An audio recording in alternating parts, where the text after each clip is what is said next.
And we are live. Sorry for the delay there, but it's time to go here on the SuperDraft Sunday Study. It's week 12 of the NFL regular season. I hope everybody had a great Thanksgiving holiday. And I'm here with two of my good friends. Vlad Sedler at RotoGut, here with me every single week, breaking down the slate from a SuperDraft perspective. And then Javi Perlezzo out in Hawaii. So shout out Javi. Hope he's having a good time on his vacation. And Joe Metz at JMetz34 filling in for Javi. We'll start with you, Vlad. Vlad, how was your Thanksgiving? And how are you doing this morning? Thanksgiving was nice, and it's always fun to have that Thanksgiving slate and then just kind of jump right back into it. So I'm pretty excited, and just wanted to note, through my research for SuperDraft, just cumulatively over the season, for those that didn't catch it in my article, for every GPP winner of the Red Zone this season, there has been a running back in the flex every single week except for 1 week. It was Keenan Allen way back in week 9. Outside of that, running back every week. That's not exactly telling you what's going to happen this week, but just a little bit of a trend there. I would say, yeah, more than a trend. Only one of those weeks where a wide receiver gets in that optimal flex spot. Interesting. So, Joe, haven't talked to you for a few days. How was your holiday? And what are you looking forward to today? Holiday was good. A little too much DeAndre Swift, like everybody else on Thanksgiving. But my season-long league is happy that it was downplayed quite a bit. I'm also now looking at my super draft lineups in the main and thinking I should move my wide receivers out of my flex. I'm looking like it's an ugly slate, but that doesn't mean money can't be made. So I'm excited to dive into it.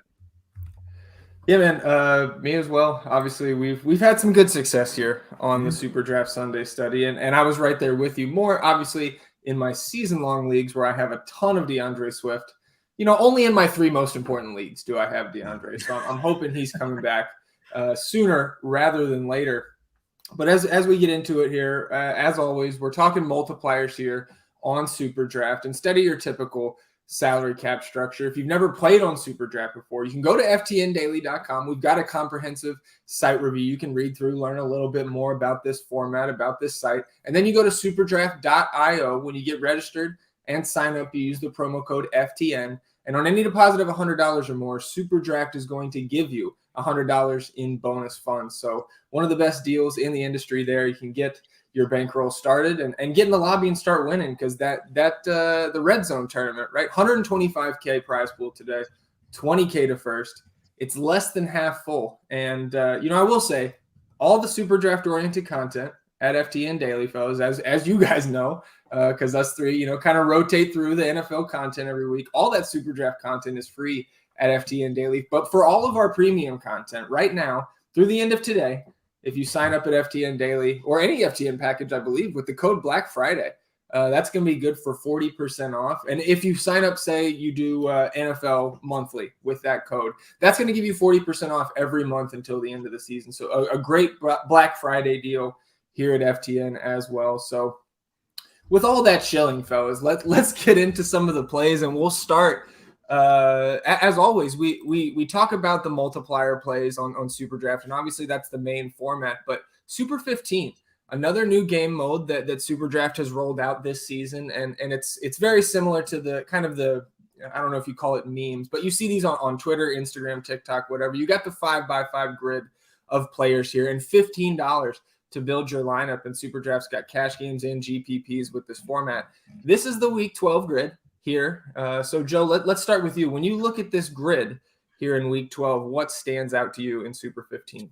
A lot of the wide receivers I like on this grid quite a bit. At first I was looking at Brandon Cooks at $2, which is a phenomenal play, but Mike Evans for $3 with the slate breaking upside against a pass funnel defense that struggles more against the deep pass than they do anything else, I think just caters to it being a Mike Evans game. I'm hoping that Vlad likes Mike Evans today as the whisperer, as he says, but Mike Evans was the first one that kind of stuck out like a sore thumb on this grid.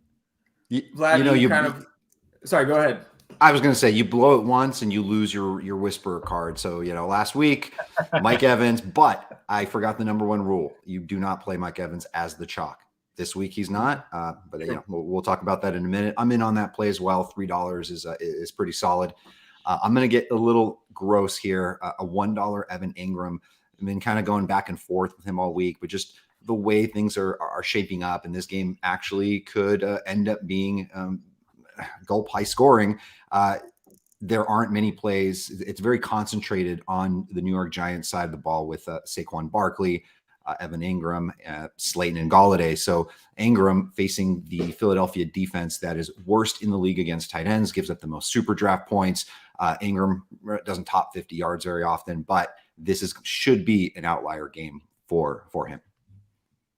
Yeah, I like it. And you're looking down at that $1 tier down there, all tight ends. I think it was kind of the $2 tier was all tight ends in week 11. So kind of continuing that little, I guess, little bit of a gimmick there on the Super 15 grid. But I think both of you guys know who I'm looking at down there at the $1 level. That Pat Freiermuth, $1. No Eric Ebron again. Yeah. We'll get to him, I'm sure, in the tight end section of multiplier. So without further ado, let's jump into those multiplier plays. And Vlad, let's start with you here at quarterback.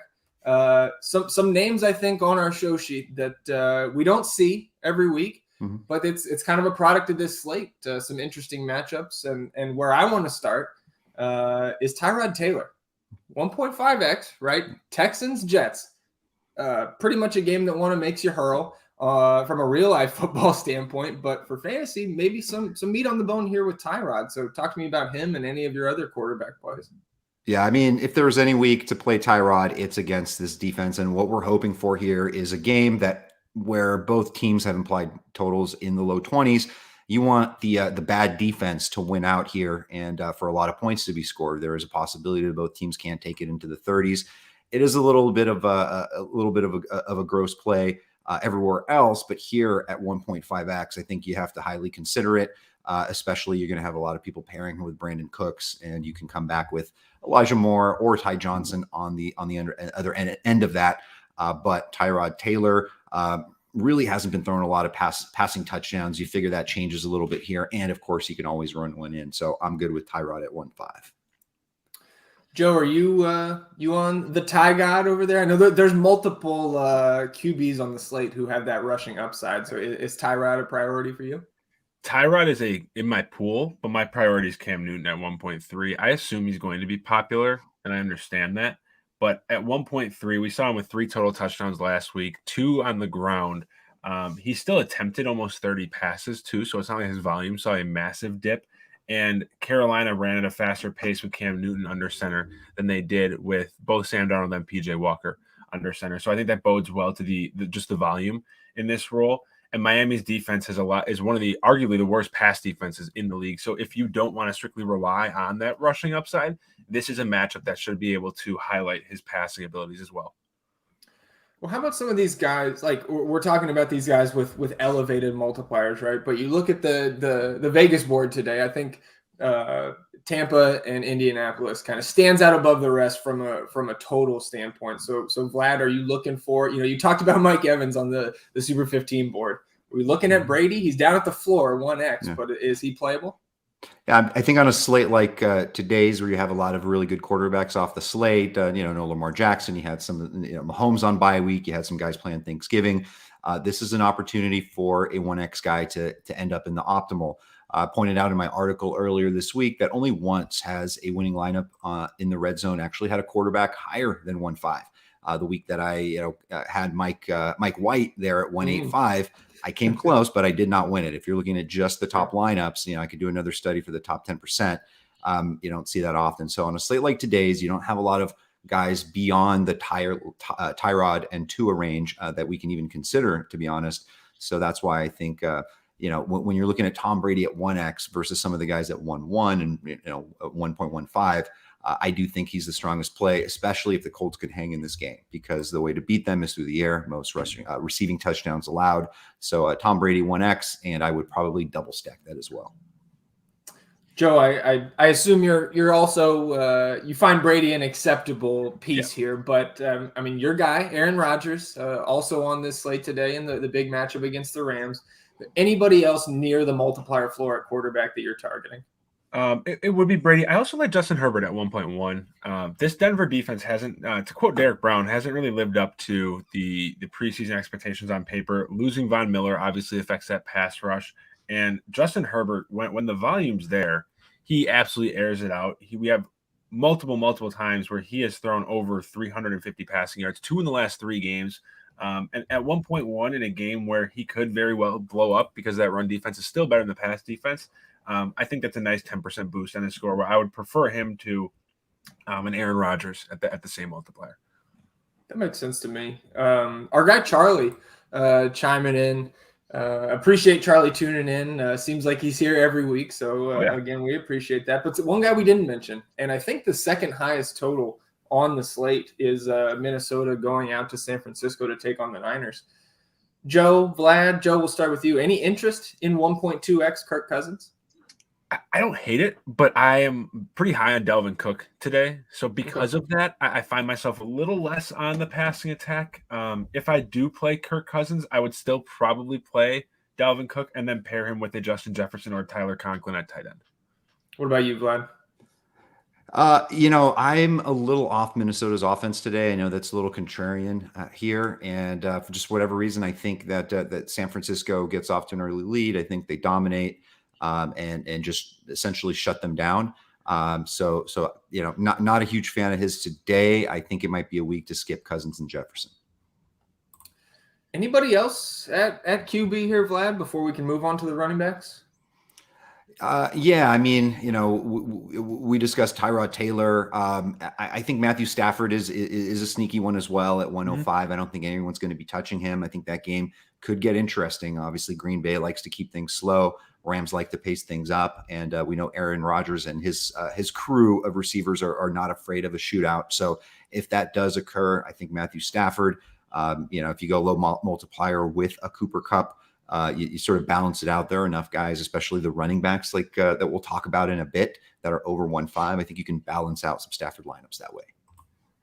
Well, Joe, moving to running back, you talked about maybe having some interest in Dalvin Cook out there in San Fran this afternoon, but talk to me about Dalvin, obviously, but maybe some other options in that floor multiplier range. We have, I guess Vlad talked about a couple of the top quarterbacks off this slate. When we get to tight ends, it's kind of similar there, but some really good running backs here in week 12. Yeah, Christian McCaffrey is hard not to love. I think there's I shouldn't say misconception. There's a perception that he will lose a lot of the goal line work to Cam Newton, which Cam Newton will siphon some of the goal line work, but he's still going to be the number one receiver for Cam Newton, both at the goal line and the red zone and between the 20s. He's not going to get exponentially less carries with Cam Newton. So I think people at this 1x multiplier might potentially overlook Christian McCaffrey. And I actually like pairing him with Cam Newton quite a bit because of that wide receiver one role that he really assumes. So if I'm looking at the floor multipliers, it's Christian McCaffrey for me. But I also think Dalvin Cook is a phenomenal play. He's seeing his normal volume now that he's healthy. He has involvement in the passing game, and he's second in breakaway runs, 7th in eluded tackles, which is similar to someone that profiles like Jonathan Taylor, who diced up this San Francisco defense earlier in the year. So I do think there is some room if you want a little bit more security in terms of a multiplier to go Dalvin Cook over Christian McCaffrey at the top. I think it's fair, I guess, to say Cam Newton could take away some of those goal line looks for CMC, but I guess the Panthers weren't really getting too many goal line looks before Cam stepped in there, so I think it's a good thing. Vlad, before we jump into the running backs on your list, I don't want to leave the main event out here. Was jumping in at the end of the quarterback section. He's playing cash on SuperDraft today, so for you, Brady, Tyrod, or Cam Newton? Brady, Tyrod, or Cam Newton. I think you got to go with Cam Newton there in cash. Okay, Joe, are you kind of on the same track there? Yeah, I do. With the 30% boost, I think you have to. Okay, yeah, it makes sense to me. All right, Vlad, talk to me about your running backs. I'm with you, Joe. CMC is a beast, and I think that's the sometimes people get hooked on certain trends that may not be quite there, and the fact that Cam Newton could be vulturing some of McCaffrey's touch, but it could work the other way as well. Yeah. And like you mentioned, he is their number one receiver, especially in short field and red zone. So Christian McCaffrey, especially balanced out by a Jonathan Taylor around 1x in a game that people are going to want to get some exposure to, and not everyone's going to want to bring it back with Pittman. So I do think McCaffrey probably won't get the roster percentage that we expect. Cordaro Patterson, I don't know if he's been admitted or confirmed for the game. yet, but if he is, I think he's another sneaky one. Atlanta really has nobody there. Obviously Kyle Pitts, Russell Gage are their main receiving weapons, but Cordaro Patterson averaged basically 19 SuperDraft base points between weeks 2 and 9 when he was healthy and their primary guy. So I think he's somebody that's going to get incredibly overlooked. You can look at Miles Sanders at 1.4x. That's the ultimate GPP play. We just never have any idea how Sirianni is going to use him. And then if you want to get cheap, obviously Ty Johnson 1.8x for the New York Jets with Michael Carter out. You've got Dontrell Hillard in a possibly good game flow for him to catch a lot of passes against the New England Patriots. Really just need him to score a touchdown. And then we get sneaky, and I'm really curious what you guys think about this one. Denver running backs, both are interesting. Both kind of take one another's value out. Everybody's calling it Javonte Williams week here. He's 1.75, but I'm also interested in Melvin Gordon, who's been really dominating the red zone looks and the touchdowns, and he's 1.45x. Yeah, I think the last I saw about Cordaro, kind of jumping back a little bit, is game time decision, but definitely improving this week. Vlad, I love the Denver call. I was more on, not the only one in the industry, clearly, but Javonte was somebody that I had in my Tuesday night video at that 1.75x. Joe, where else are you looking with these higher multipliers? I'm going to say Myles Gaskin. Not my favorite play of the week by any means, but it's really hard to ignore his workload that he's seeing at this 1.5x. He's at 20 plus carries alone in 2 of the last 3 weeks. In those 2 games, he also had 10 total targets. He had 15 touches, 16 opportunities in the week that he didn't have 20 plus. So it's not like it was a massive drop off. Like, they're committing to running with him. It's just a matter of whether or not this offensive line can kind of get him there. You look at this Carolina defense, and they have a tough front seven. Once you get into the second level of the field, they allow a lot of explosive runs, and their gas rate is bad. Like I said, it's just a matter of whether or not this offensive line can push him into those additional yards. But at the same time, we've seen games, 6 targets in their last game against Houston. He had that one game where I think he had 10 catches on 10 targets this year. If the game flow gets out of hand and they fall behind, he will catch passes. So I think there is a sneaky amount of security with Myles Gaskin this week as well. Anybody else, Joe, from the running back position? You ready for wide receivers? I like the Ty Johnson call quite a bit, even if he doesn't assume all of the early down work. Similar to Myles Gaskin, we've seen his passing down involvement, which I like quite a bit, regardless of the game script of this game. And outside of those guys, it's not really a range. Dontrell Hilliard is one that I do have interest in. I think he's 2x. But outside of those guys, I don't necessarily feel comfortable going anywhere else. Well, as we shift to the wideouts here, Joe, I'll stick with you. Yep. A lot of options, as there are every week at wide receiver here on SuperDraft. What's standing out as kind of your priority play? It's Mike Evans. The 2 pass funnel defenses. The total right now is sitting at 53.5, not 253.5. That would be something. So a lot of points expected to be scored. And I wrote this up in my SuperDraft top 3 plays article. Colts not only are just a pass funnel defense, they allow the 5th highest completion percentage on deep targets, 10th most yards on deep targets, and bottom half of the NFL in yards after the catch on these deep targets being at least 20 yards downfield in the air. If there's a matchup that profiles well for Mike Evans, especially when the masses are going to Chris Godwin, this is the one. So Mike Evans is my number 1 priority at wide receiver. Vlad, just some news that kind of came in as we were starting the stream that Rams quarterback Matthew Stafford dealing with some pain in his throwing arm, elbow, a sore ankle, back pain, but will play today. Wow. We talked a little bit about Stafford in that matchup with Green Bay. They're still favored last time I checked. Any worries for you about Stafford before we talk receiver?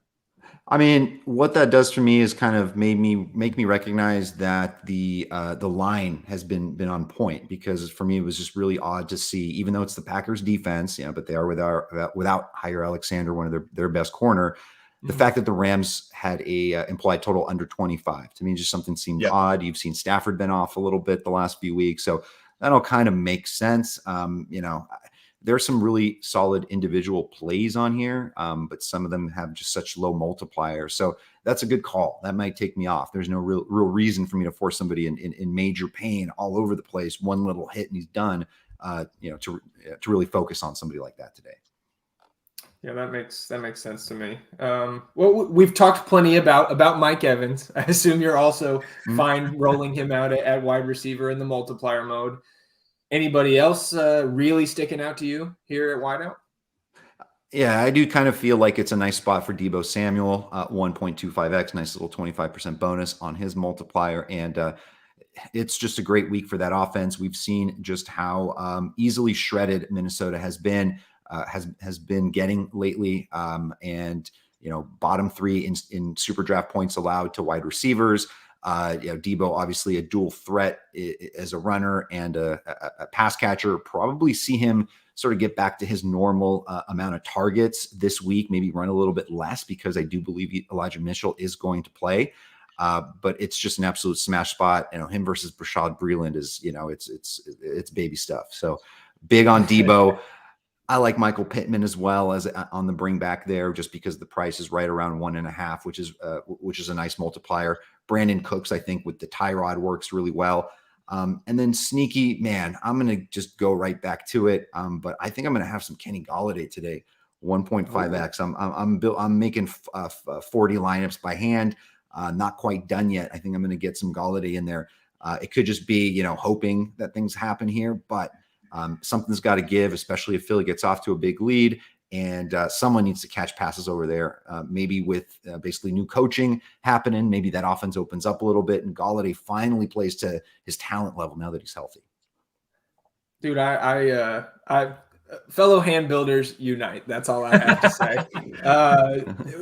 Vlad was talking about Devo Samuel. I mean, this guy this season, Joe, has been unreal. Like, doesn't get the work in the passing game last week and turns into one of the best running backs on the week. He's been awesome. So, Devo for you, or who else are we looking at here at wide receiver? Yeah, so I love Devo on this slate. The wide receivers that I started gravitating to at first tend to be the chalkier ones. It's those Tampa Bay receivers. Like I love Evans at 1.35, but Godwin at 1.4 as a double stack is also very enticing. I love Pittman at 1.45. I love Brandon Cooks at 1.45, Devo at 1.25.